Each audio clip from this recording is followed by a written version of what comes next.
seseorang telah makan durian yang memungkinkan membawa pulang ke rumah agar istri atau anak tidak cemburu.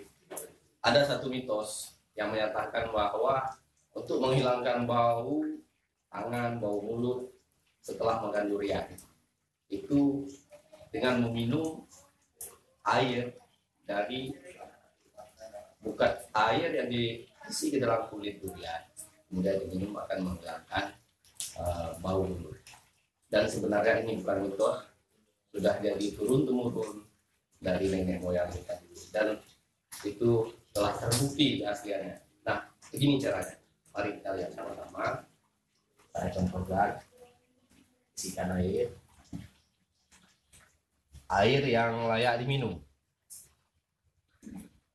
Oke. Nah, kita minum.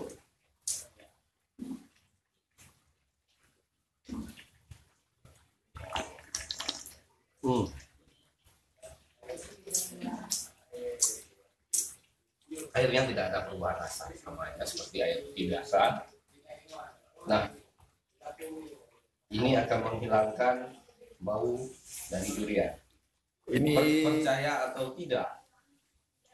Kalau mungkin dikaji secara logika atau dengan ilmuwan mungkin nggak ada kaitannya, tapi mitos ini membuktikan bahwa itu nyata. Nah, itu untuk menghilangkan bau mulut. Bagaimana dengan bau yang ada di tangan kita?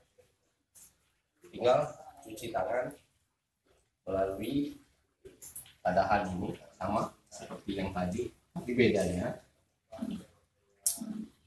yang tadi itu diminum, sekarang kita cuci tangan.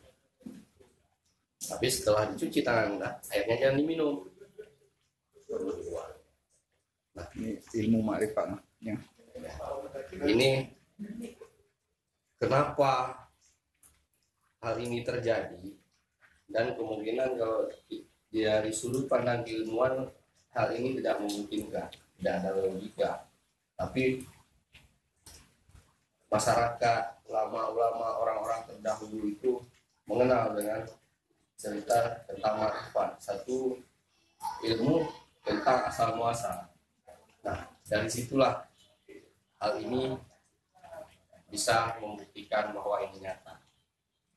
Demikian tips dari saya. Saya dan rekan saya Jack dan Gilbala dan juga Gilbala. Selamat mencoba tips dari saya. Wassalam.